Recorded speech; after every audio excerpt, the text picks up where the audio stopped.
Assalamualaikum warahmatullahi wabarakatuh.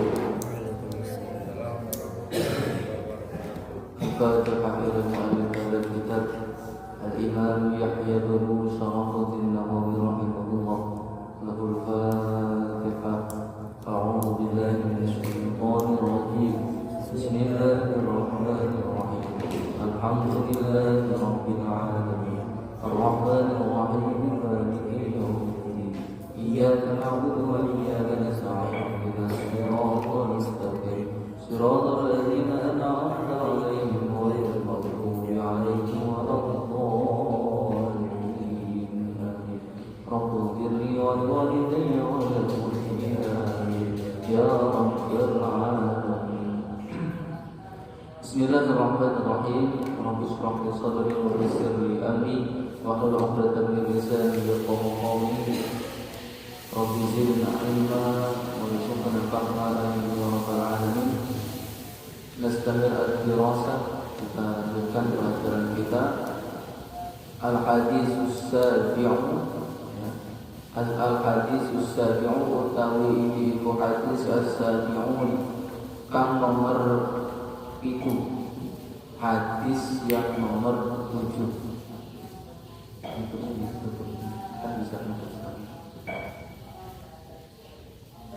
Hadis yang nomor 7, halaman 13.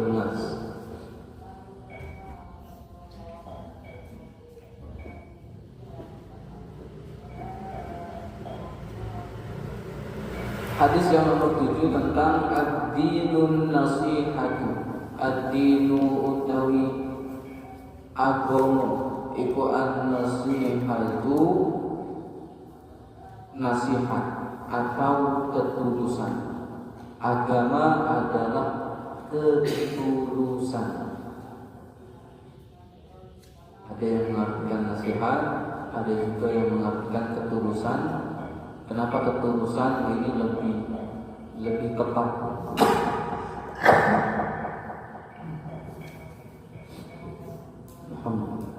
Makna ketulusan ini lebih pas. An Abi Ruqayyah, saking Abi Ruqayyah, dari Abi Ruqayyah, rupanya Tamim ibn Aus ad-Dari, rupanya adalah Tamim bin Aus ad-Dari. Dari Abi Ruqayyah, namanya adalah Tamim bin Aus ad-Dari radhiyallahu anhu. Apa anna Nabiya sallallahu alaihi wasallam, setuhune Nabi sallallahu alaihi wasallam, anna Nabiya sallallahu alaihi wasallam, sesungguhnya Nabi sallallahu alaihi wasallam, qala dawuh sapa Nabi, bersabda siapa Nabi sallallahu alaihi wasallam, ad-dinu utawi pokoke agama. Ad-dinu utawi pokoke agama iku an-nasihatu karep becik. Ad-dinu adapun pokoknya agama adalah an-nasihatu, nasihat atau ketulusan. Adapun pokoknya agama adalah nasihat atau ketulusan. Tapi tidak nulis.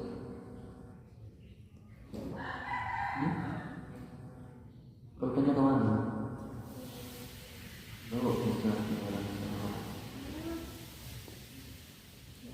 Kulna, agama itu adalah ketulusan, ya. Agama itu ketulusan. Kulna podo matur sapa kita. Kulna kami berkata. Kulna kami berkata atau bertanya kepada Rasul, liman dumateng sinten ya Rasulullah? Liman untuk siapa ya Rasulullah? Agama itu ketulusan. Untuk siapa ketulusan itu ya Rasulullah? Ini kata sahabat. Ya, agama itu ketulusan. Ketulusan untuk siapa ya Rasulullah? Qala dawuh sapa Rasulullah sallallahu alaihi wasallam. Rasulullah sallallahu alaihi wasallam bersabda, lillahi marang Allah. Lillahi marang Allah, wali kitabihi lan marang kitab-kitab Allah, wali rasulihi lan marang utusane Allah,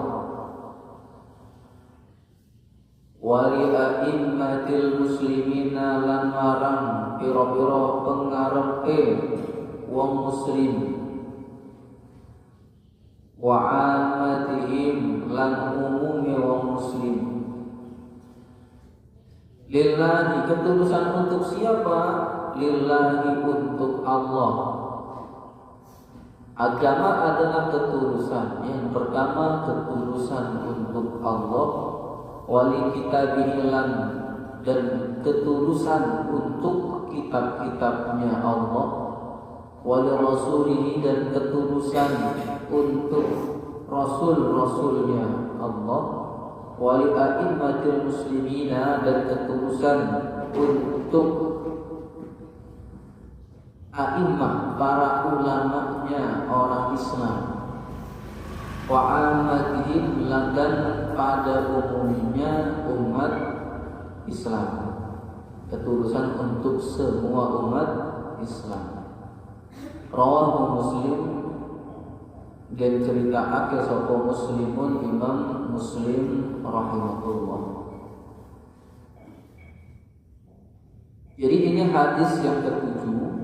Hadis yang ketujuh ngomongin apa? Ngomongin agama adalah ketulusan. Ketulusan untuk siapa? Ketulusan untuk Allah Subhanahu wa ta'ala. Artinya kita tulus menyembah Allah Subhanahu wa ta'ala. Ya, ketika ada panggilan sholat ya sholat, ya jangan enggak sholat. Ada panggilan sholat sholat. Terus ada kewajiban puasa di bulan Ramadan maka puasa. Ada kewajiban bayar zakat maka bayar zakat. Ketika sudah mampu pergi haji maka pergi haji. Kita ibadat semua itu tulus karena Allah Subhanahu wa ta'ala, bukan karena yang lain. Kemudian ketulusan untuk kitab-kitabnya Allah. Ketulusan untuk kitab-kitabnya Allah ini maksudnya apa? Maksudnya kita membaca kitab-kitabnya Allah. Kita baca Al-Quranul Karim. Kemudian selain dibaca, dipahami. Ya, enggak cuma dibaca. Jadi Quran itu tidak hanya dibaca saja. Membaca Al-Quran itu sudah bagus, ya. Membaca Al-Quran tanpa dipahami isinya itu juga sudah bagus, sudah dapat pahala.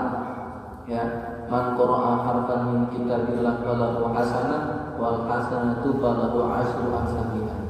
Siapa yang membaca Al-Quran satu huruf maka akan mendapatkan satu kebaikan setara dengan 10 kali lipatnya. Jadi baca satu huruf itu pahalanya 10.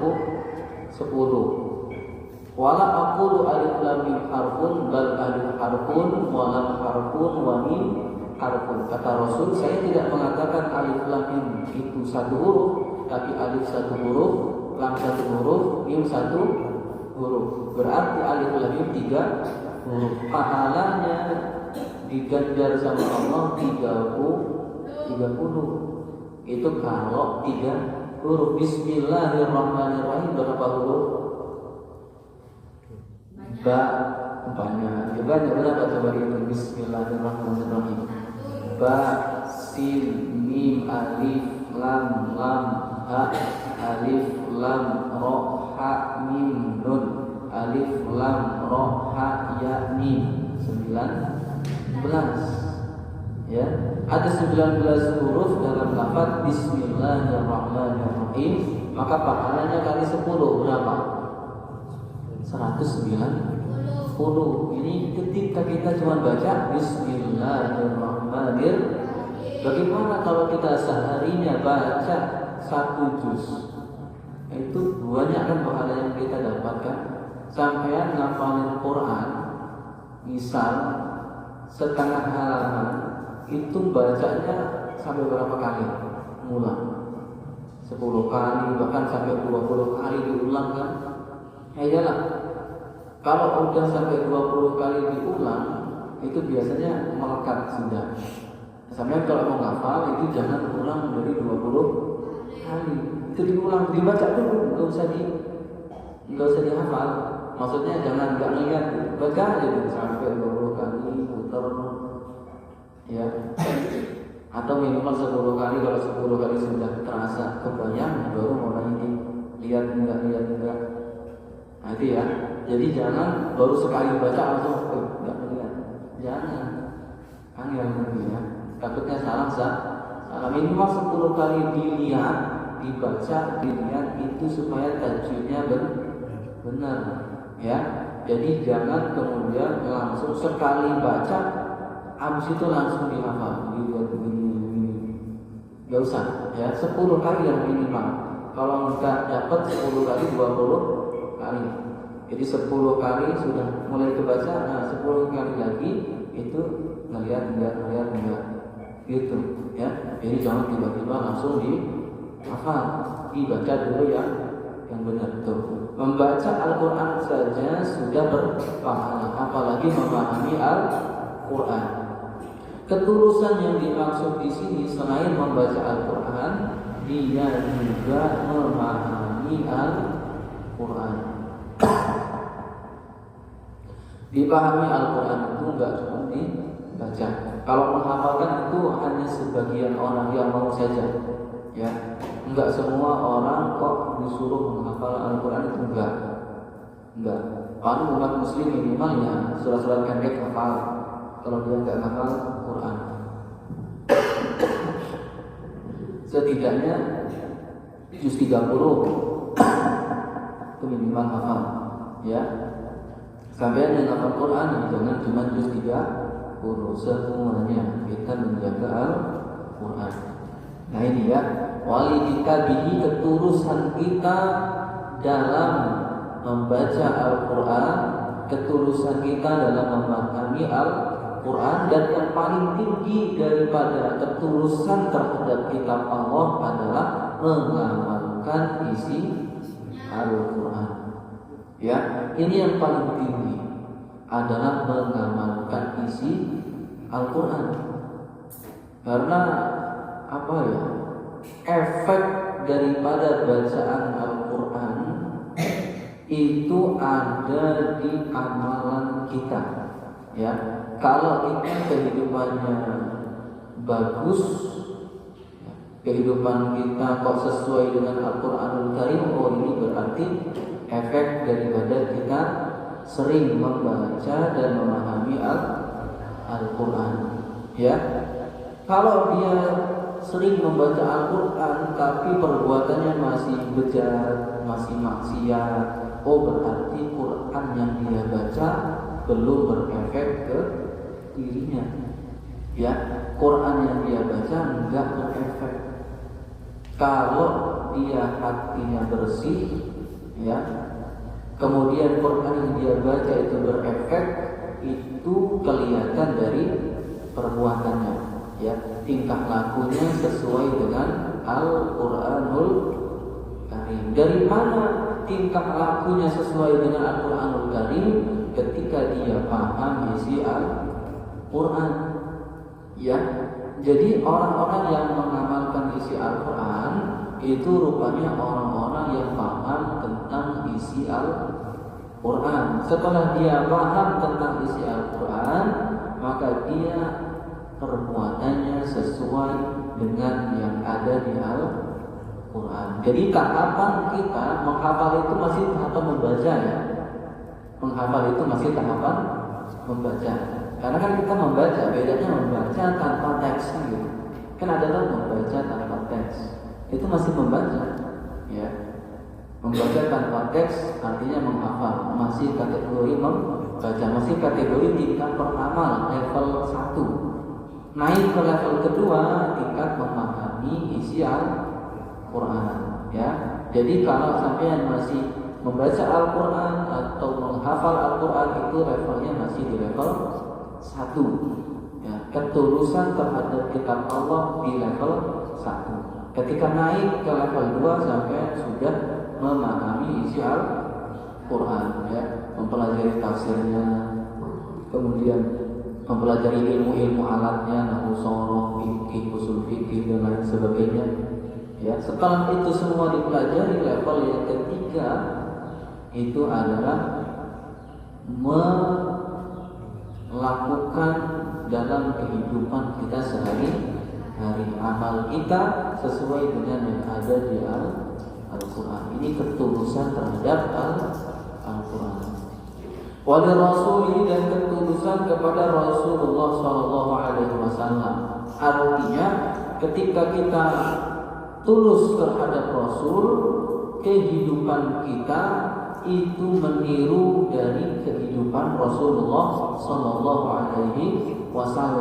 Jadi bagaimana ketulusan kita terhadap Rasul? Langkah yang paling pertama adalah mempelajari sirah nabawiyah.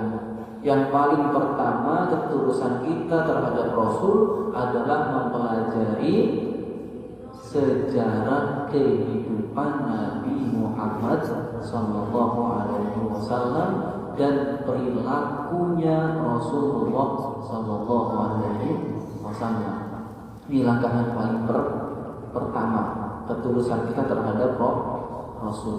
Kemudian naik daripada ini, kita ikuti pribadi atau tingkah laku daripada Rasulullah SAW, ya. Jadi orang-orang yang ngaku cinta Rasul tapi dia tidak pernah membaca sejarah Rasul, ya, banyak kitabnya kan, mulai yang tipis Nurul Yaqin, Khulasah Nurul Yaqin, kemudian ada Sirah Nabawiyah, ada yang tebal Rahiqul Makhtum. Itu kitab-kitab sejarah Nabi. Sejarah Nabi dia tidak mempelajari, tidak baca. Kemudian pribadinya tidak mengikuti pribadi Rasul SAW. Ada kitab yang membahas tentang pribadi Rasul, itu namanya Asy-Syama'il Al-Muhammadiyah, kitab hadis. Ya, nanti kita setelah ini bibian Syama'il itu membahas tentang pribadi Rasulullah SAW, dari mulai fisiknya Rasul, ya, sampai kepada tingkah lakunya Rasulullah SAW. Ada di kitab Asy-Syama'il Al-Muhammadiyah. Ini bukan Muhammadiyah yang kita kenal sekarang ini. Ini kadang orang salah paham. Itu kitab Muhammadiyah. Yang enggak, orang cuma judul lah. Kitab ini 1000 tahun ditulis sebelum Muhammadiyah muncul. Kalau ada yang ngomong itu kitab Muhammadiyah, yang enggak, itu judul. Artinya kepribadian Nabi Muhammad SAW. Nah itu nanti kita bisa pelajari setelah kita hadis yang ini. Kemudian nanti biar itu tentang bagaimana sih kita sebagai penghafal Al-Quran, adab-adab kita terhadap Al-Quran sesuai dengan hadis Nabi SAW. Kemudian setelah itu Asy-Syama'il Al-Muhammadiyah, ya, ini kan beruntun. Nanti yang selesai ini lanjut, kita nggak terpatok dengan semester, ya. Selesai ini langsung nanti kita gitu, ya. Nah, orang-orang yang mengaku cinta Rasul itu harusnya baca sejarah Rasul dan ikuti tingkah laku Rasulullah SAW. Bohong kalau dia ngaku cinta Rasul tapi akhlaknya tidak mengikuti akhlak Rasulullah SAW. Paling ikut majelis sholawat cuma joget-joget, cuma seruan. Nah, itu kesolawatan tapi cuma mau ibadah bendera aja. Ya nggak apa-apa buat rame-rame, itu buat ramai, ikut majelis sholawat tapi buat joget-joget aja. Nah, ini joget-joget. Ya, nggak apa-apa lah untuk rame-rame. Ya, cuma untuk rame. Tapi kalau dia cinta Rasul enggak, ya mungkin cinta paling sedikit banget. Kenapa? Ya kalau aku beneran cinta, bukan hanya itu, kita sholawatan, ya, baik itu sholawatan bareng-bareng ataupun sholawatan sendiri-sendiri. Kan yang lebih berasa itu sholawatan sendiri-sendiri, ya toh? Kalau bareng-bareng bisa aja dia nggak pengen tapi diajak kawannya, ya, atau nggak pengen tapi biar ikut rame-rame aja. Itu kalau sholawat bareng. Yang lebih berasa itu sholawat sendiri. Yang ketika sendirian habis sholat sholawatan Allahumma sholli wa sallim ala sayyidina Muhammad, itu sholawat sudah, ya, nggak harus panjang dengan tabuhan rebana, nggak harus, itu sudah sholawat.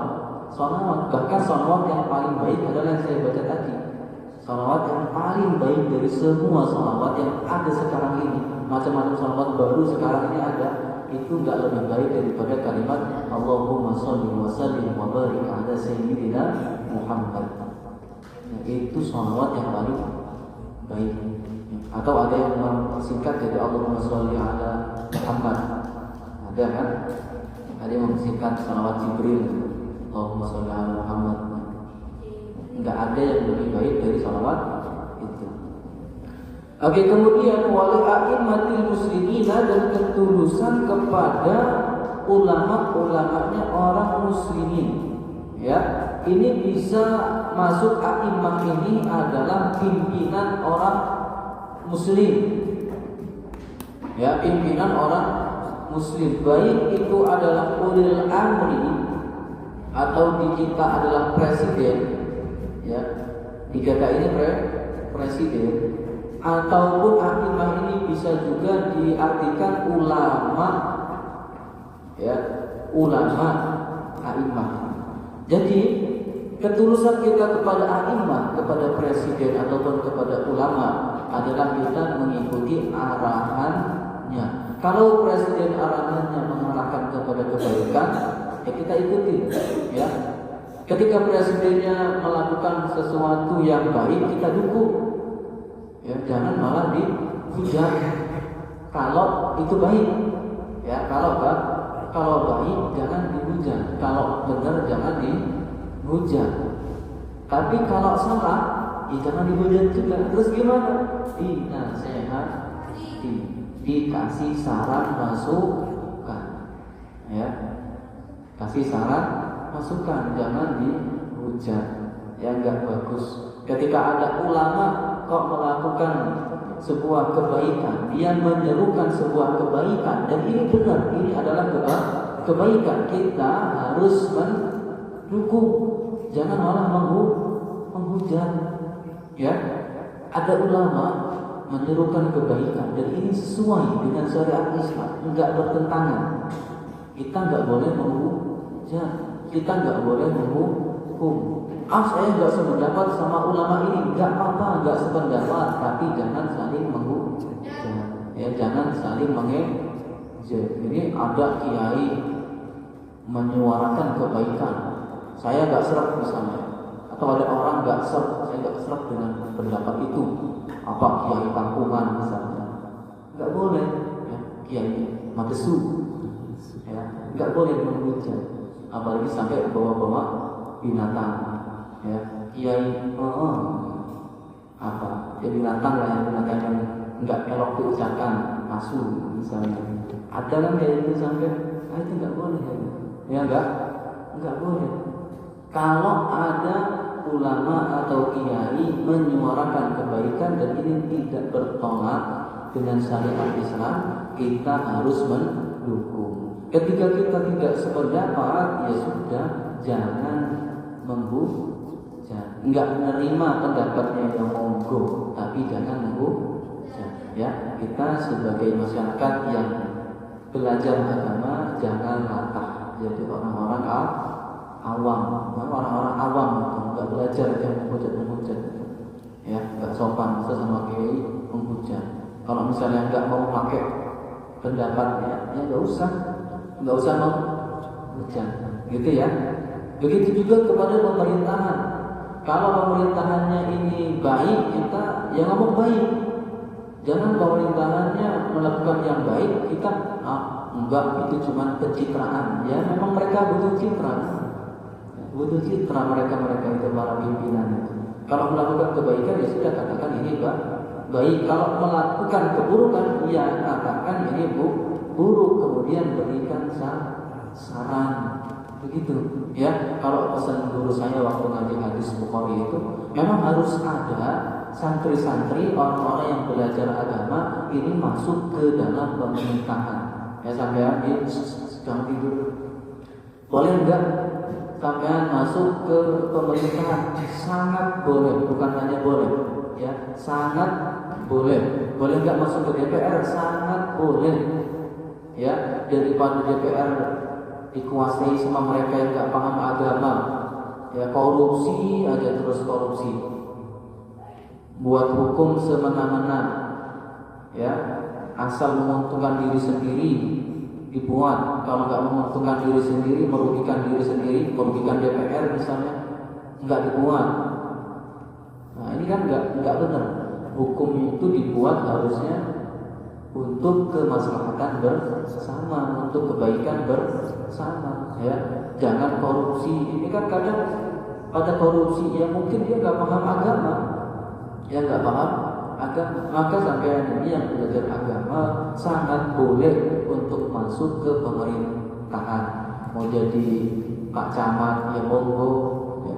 Mau jadi bupati monggo, jadi gubernur monggo, jadi presidennya monggo kalau bisa, ya. Kalau nggak bisa menjadi DPR ya monggo, ya.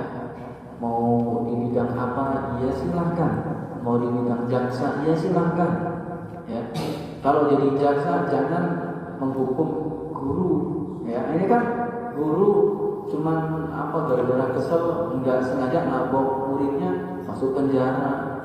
Ini kan yang memasukkan penjara siapa? Orang tuanya lapor ke jaksa yang menuntut dia masuk penjara atau enggak. Orang tua melapor ke jaksanya enggak, dia enggak boleh masuk penjara. Dia benar enggak masuk penjara, ya.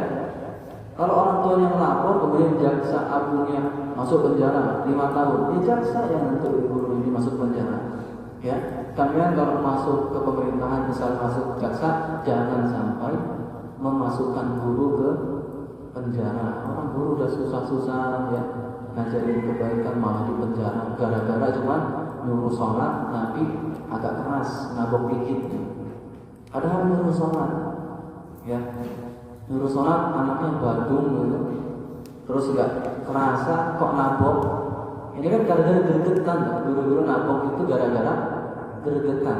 Kenapa akhirnya nabok? Dilaporkan ke polisi. Terus jaksa agungnya menetapkan dia masuk penjara. Jangan, ya, sampai masuk polisi silahkan, tapi jangan memenjarakan guru. Atau ya sampean masuk apapun di bidang kenegaraan silahkan, tapi harus sesuai dengan ajaran Islam. Korupsi tak boleh dalam Islam, ya jangan korupsi, ya. Kemudian wa'amatihim, dan ketulusan kepada umumnya umat muslim. Kepada umat muslim, sesama umat muslim kita harus tulus saling menasehati, ya. Ada temannya yang salah dinasehati, ya. Ada temannya yang benar ya didukung kebenarannya, jangan disalahkan, ya. Kalau ada yang berbuat salah dibenarkan, kalau ada kawan yang berbuat benar ya jangan disalahkan. Gitu ya, ini ketulusan kita kepada sesama muslim. Pada intinya kita sesama muslim harus saling menghormati, harus saling menghargai, ya. Kalau ada kawannya salah, arahkan kepada yang benar, jangan dihujat. Lagi-lagi jangan dihujat, jangan diejek, ya. Dia salah, diarahkan kepada yang benar. Kalau dia benar, iya katakan itu benar, jangan disalahkan. Wallahu a'lam bishawab. Wassalamualaikum warahmatullahi wabarakatuh.